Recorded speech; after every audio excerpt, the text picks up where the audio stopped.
So, and I hate breaking down these.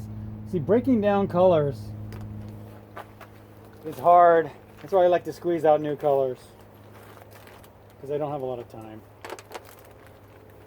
Oh boy, look at all these colors. When all you need is just the basics. Okay, let's see. I like to have new colors in there.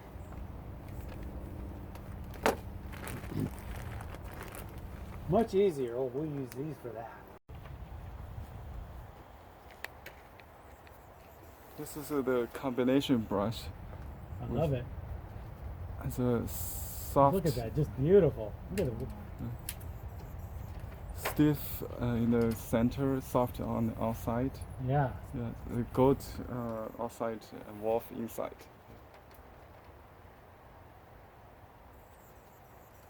I love it. So I'm going to go a little bit bluer on this. Now, by the way, you really want those reds to scream. Sometimes I'll do it on, if you do it right on top of something like that. Let's try it here. You got to do it when it's wet. And that will get a little bit brighter, but not as bright as if you do it this way. So kind of pick out where you want your reds to be. Let's say I want one there. So you really can't get a brighter, more saturated than that, because it's got white behind it. I want to really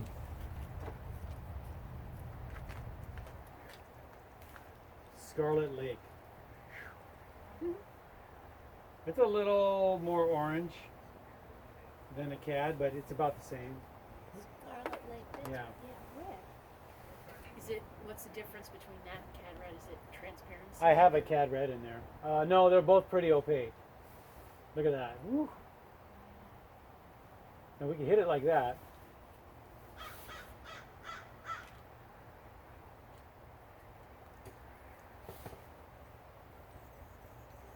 If you hit them a little large, you can take the background color and cut back into it.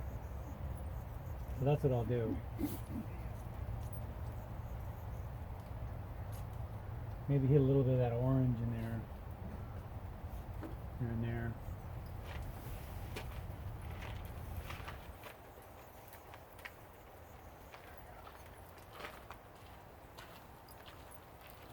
Okay. Now,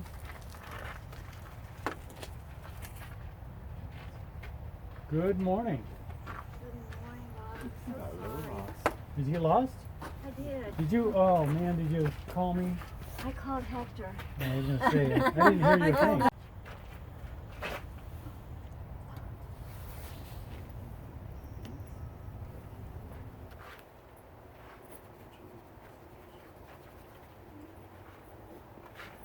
Maybe a little bit bluer. You know, I can take and cut that right back in around the edges. On some of these. And just leave it really saturated in the center. So there's two ways to do it. There's that way, it works. And sometimes I'll come back and really re-emphasize one of these, like this.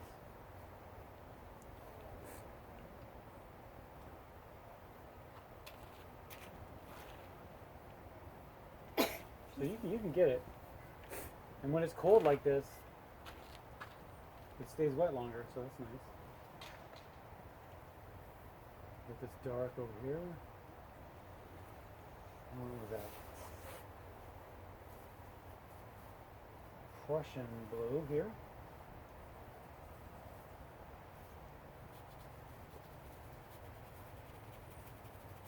I'm gonna try the bigger brush. Yeah, that's the way I was thinking. Ooh, is this a new one? Yeah, this is super wash. Super wash. Oh my Super God. wash. Have I your love sales it. gone up a lot? I'm gonna buy some. Yeah. This is the super wash brush with a goat hair. It's a very versatile brush. Both good at wet into wet or dry brush stroke. See that? Yeah. You get a really nice dry brush. See, look at the dry Yeah. brush effect. Yeah. Great way to get an edge. Yeah, that's simply just like one load can do a large area. It's, And I could come back with this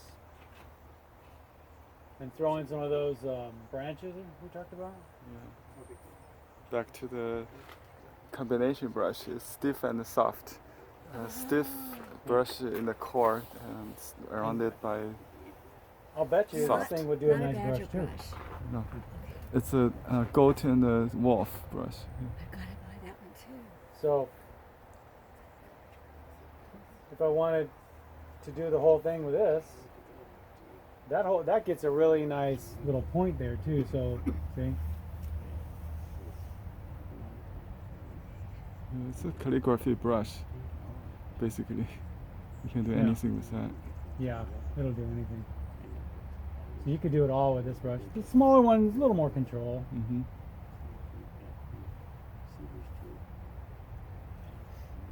And some of these.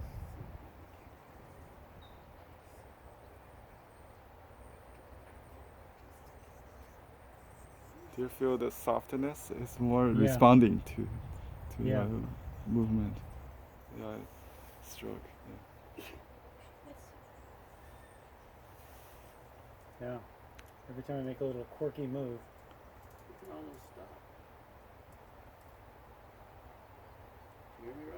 What's that? You can almost stop, take a look. Are you trying to tell me you don't want to watch anymore? No, I'm trying to tell you that you take a look. Oh. Walk back away and see what you got. Okay, hold on a second. Wow. All that yellow. That set the red really.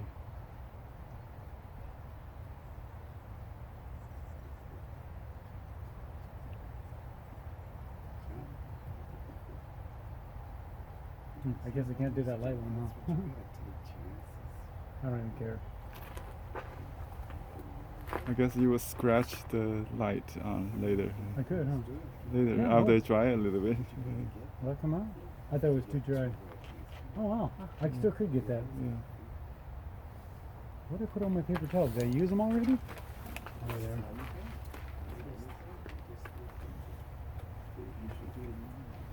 Okay, so here's an idea. You can also use the brush. Oh, here's a great brush for this. So, this brush has no water on it. You want to get a little bit of water on it just to get it going. And then take it all out again. And then you could take out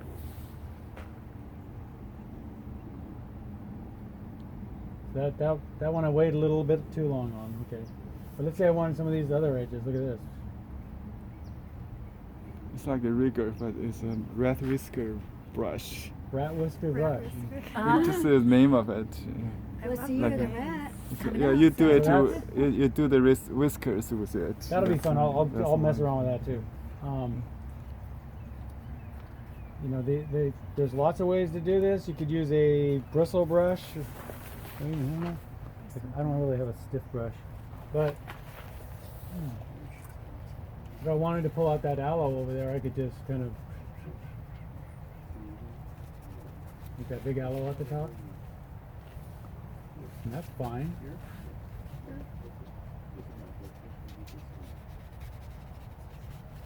Now, I could come back with some of that dark shadow in the background. This is, painting negatively, so I'm painting back the background back into it.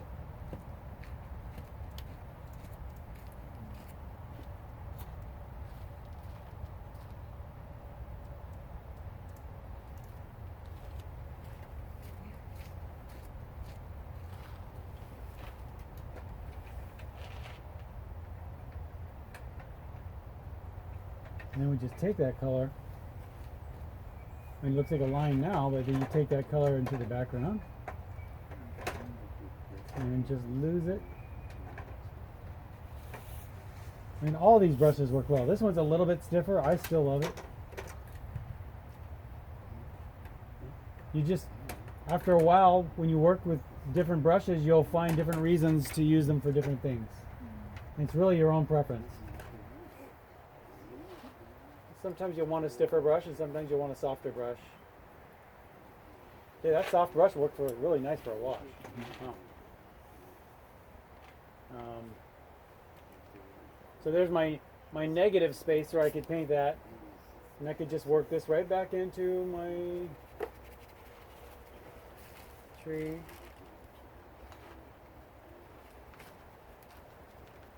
Tree-ish area.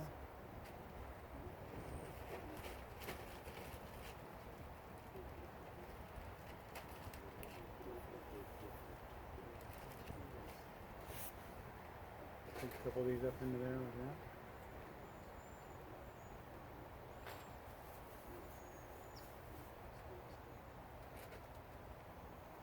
Get a little light silhouette. A lot of green back there. Same with these. You take some dark in the background here, paint around it, and cut back into it like that. If you want a little bit of detail. Leave the little white areas if you like.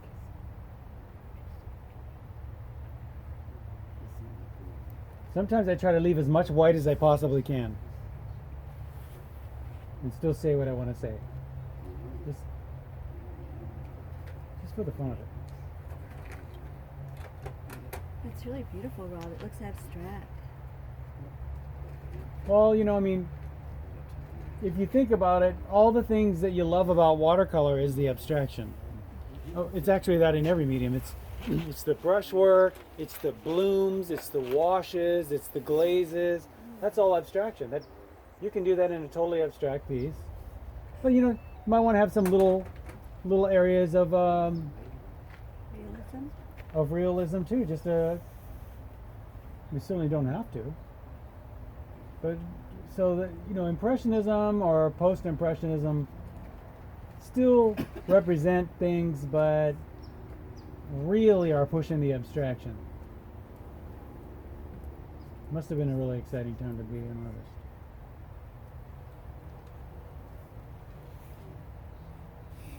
Nowadays, you're a good artist if you make a big deal of yourself on Instagram.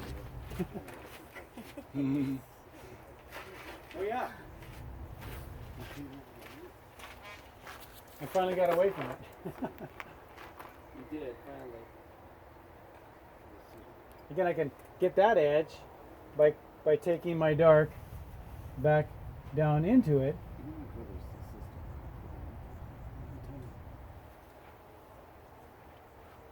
So it's negative painting with a positive attitude. Thank you for the courtesy laugh. I appreciate it. Have you ever said that before? Never. Except for a whole bunch of times. I don't know. Negative painting sounds like. Negative. It says negative. I don't mean negative. I mean backwards. You guys are negative painting. Man, today I'm just not doing any good at all. I know so many artists are like that too. Have you ever painted with artists like that? It's weird. Does it affect you when they get? Doesn't it? Doesn't it always? I mean, when anybody does that, it does. Yeah. Plus it sounds fun. Yeah, it sure does. And especially artists, because we're a little bit more, we get our feelings hurt a little bit more than other people.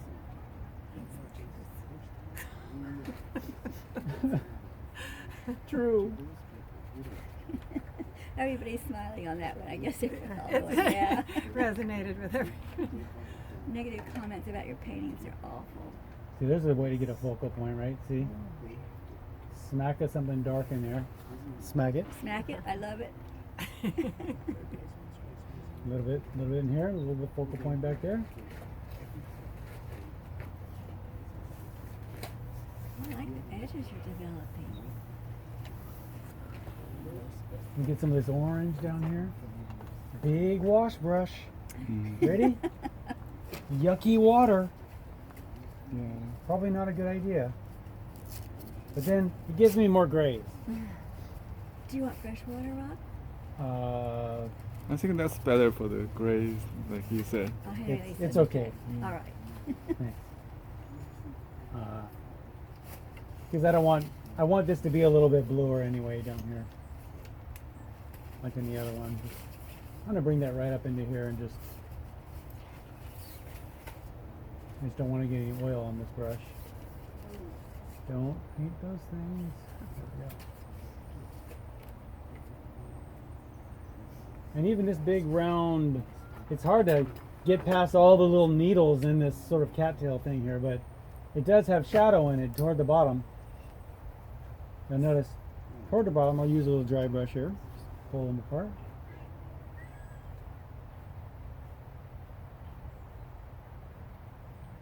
You're working larger today.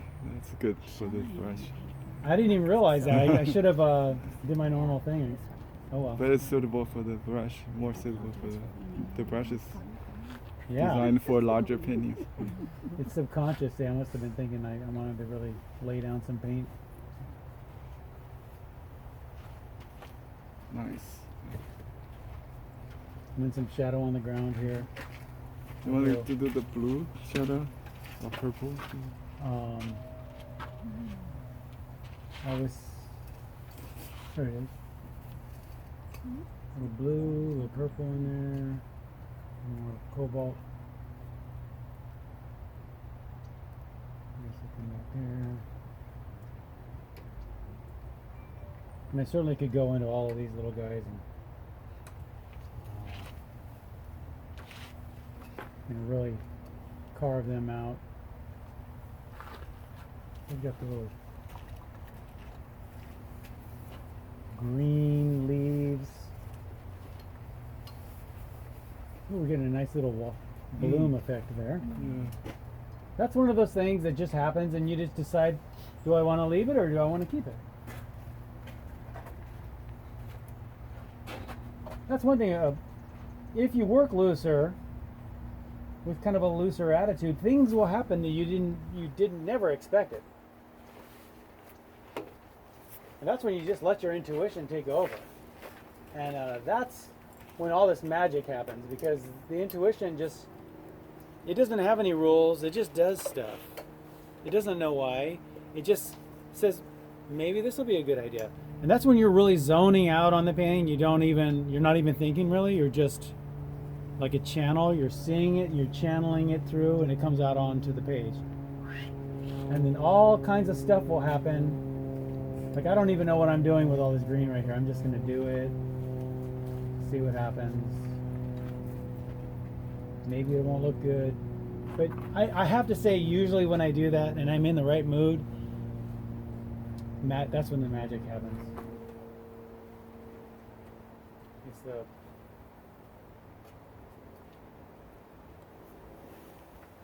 It's weird, because here's the weirdest thing I'll ever say. When you're zoning out, you're actually really in. You're actually really tuned in. You get your brain out of it. Brain's great for solving problems. But otherwise, just let your intuition take over, because your intuition is so smart. And it wants to get out there. It's like a little child, it wants to get out there and do its stuff. You just got to allow it to.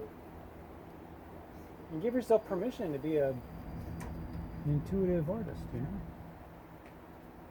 Play. So is that the right brain taking over? Right side? I guess. Somebody who knows. Let's try some of this.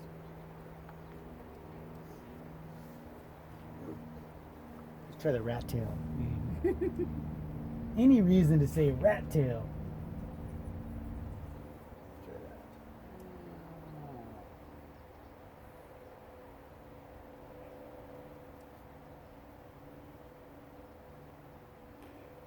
celebrating the year of rat.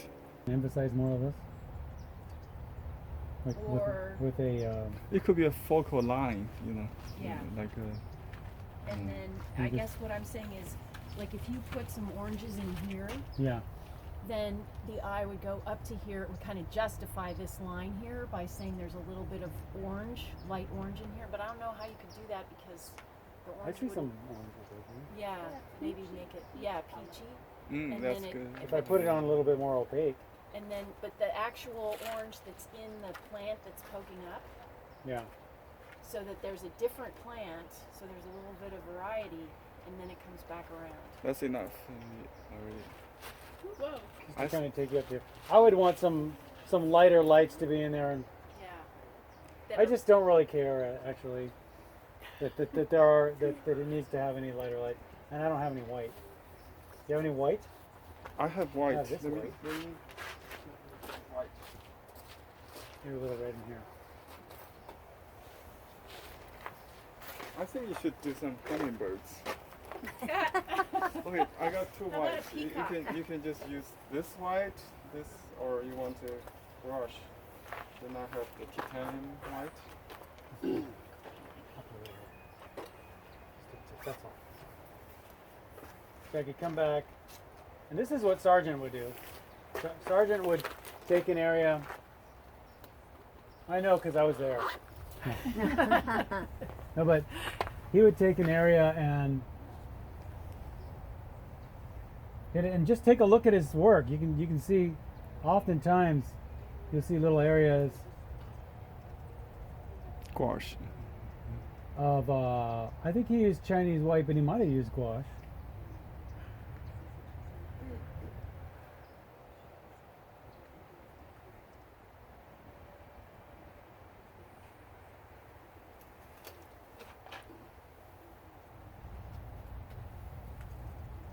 Now, there won't be enough time for this to dry. I'll lay it out in the sun, and then I'll glaze a little color. If you care to check it out, I'll just leave it out.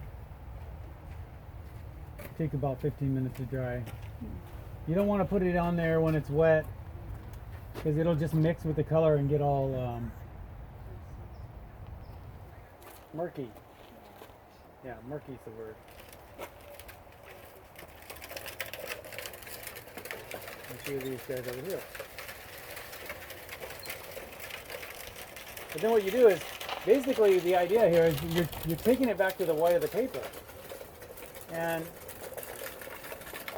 I certainly could have laid out some, what do we call that stuff? Masking liquid. But this basically does the same thing, and I like the way it looks better. And Sargent turns the whole thing into an aesthetic, with all that whiting. So I could just leave it like that, let it dry, and then glaze in a few colors. Looks kind of cool right there. Yeah. Once it's on my brush, I certainly could hit a couple more in here. Why not? You should play with the white. Yeah, that's nice. Don't be afraid. Are you afraid of the light? I know, huh? I'm always saying don't be afraid of the dark. Now just let that dry out. So the reason I'm doing that is because they'll all be dry close to the same time, and I can come just glaze in a little bit of greens and yellows and things like that in there. Occasionally you want a couple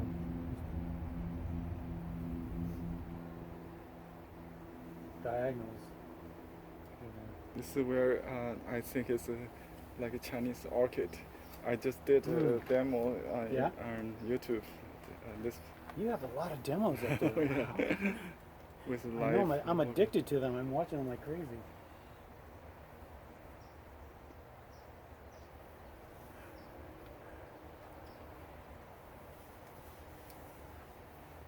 All right, is that cool? Yeah. And I'll just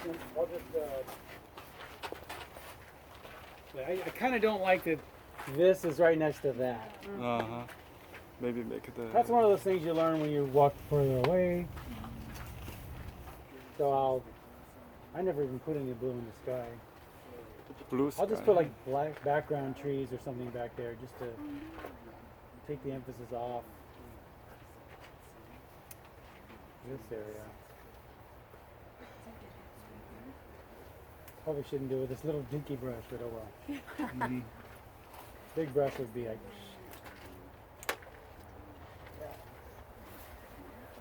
That's what you should use. Like that.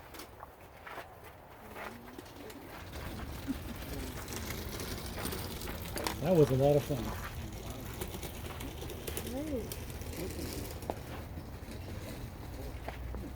Pretty cool.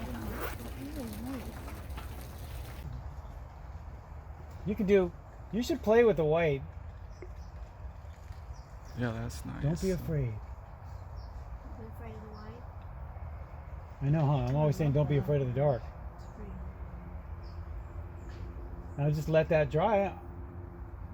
So the reason I'm doing that is because they'll all be dry close to the same time, and I can come just glaze in a little bit of greens and yellows and things like that in there.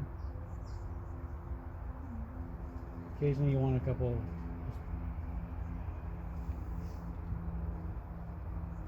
diagonals in there. This is where I think it's like a Chinese orchid. I just did a demo Yeah? on YouTube. This You have a lot of demos up there. yeah. With I live. know, I'm addicted to them. I'm watching them like crazy.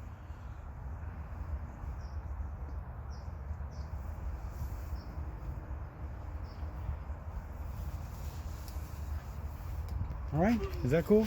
Yeah.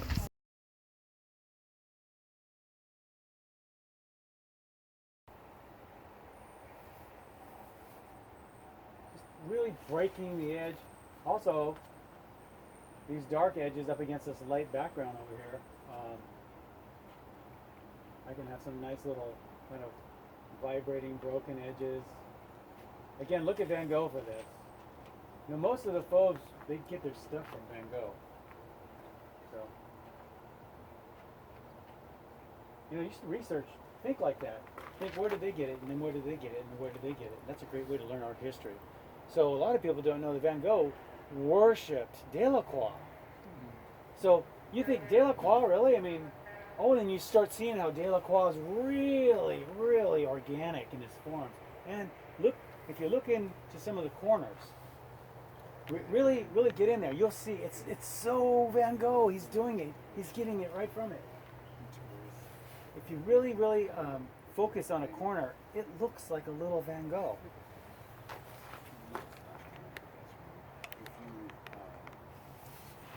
So there's that thing. A little bit of.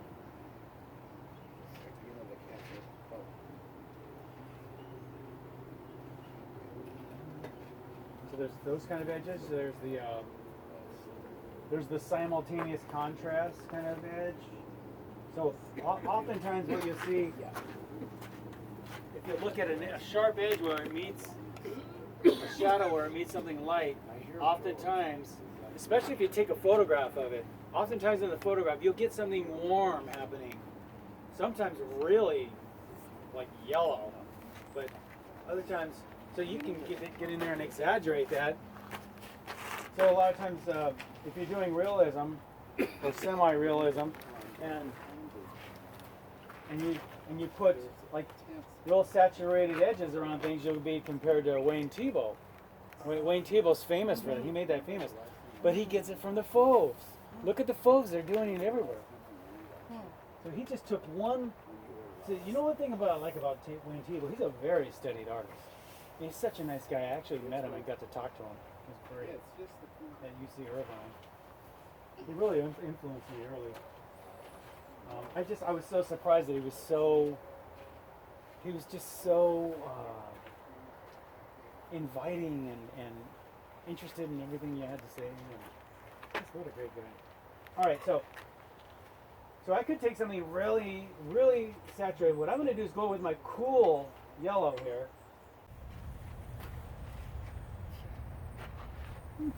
Whew.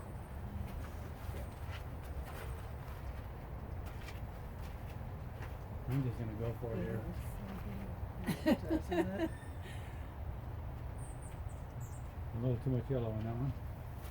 I'm just gonna leave it. This one I'm just gonna go right out of the tube. This is so fauvish just to go, don't mix. Or maybe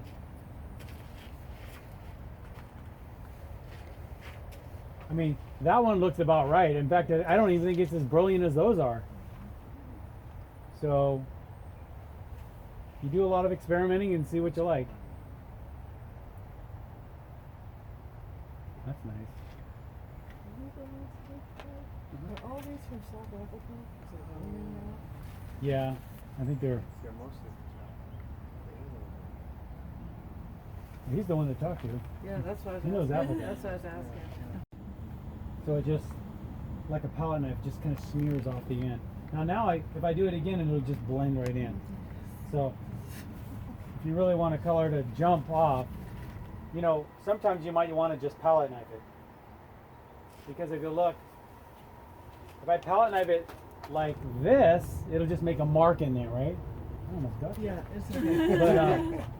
But if I do it like this, see, it just jumps right off the edge. And so I have a little dark on there now, so I can just wipe that off. It's all red again. Load up. And fire away.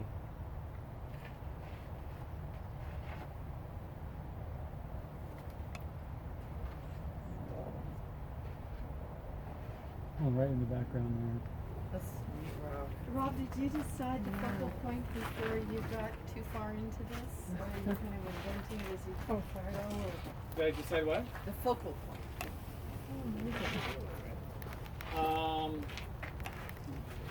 Well, I mean, the focal point was, yeah, that pretty much that big aloe right up there, kind of screaming to everybody and says, "Hello, paint me."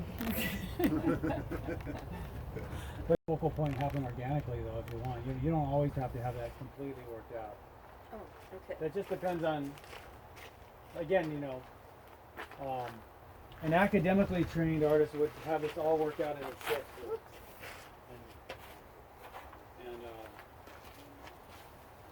But a fauvist would just let it happen. Because you know it's funny when you paint with, usually you get a focal point anyway. It's funny. Oftentimes if you just paint by your gut too, you'll get all this stuff happening intuitively. It's amazing. But it's also a good thing to think about it. Gives you more focus.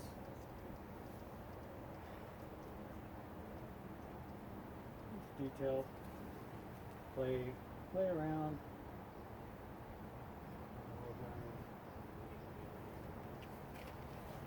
All right. Goof off of that more, but anyway, think about your shapes, your colors, your values. It's just taking a point of view on things.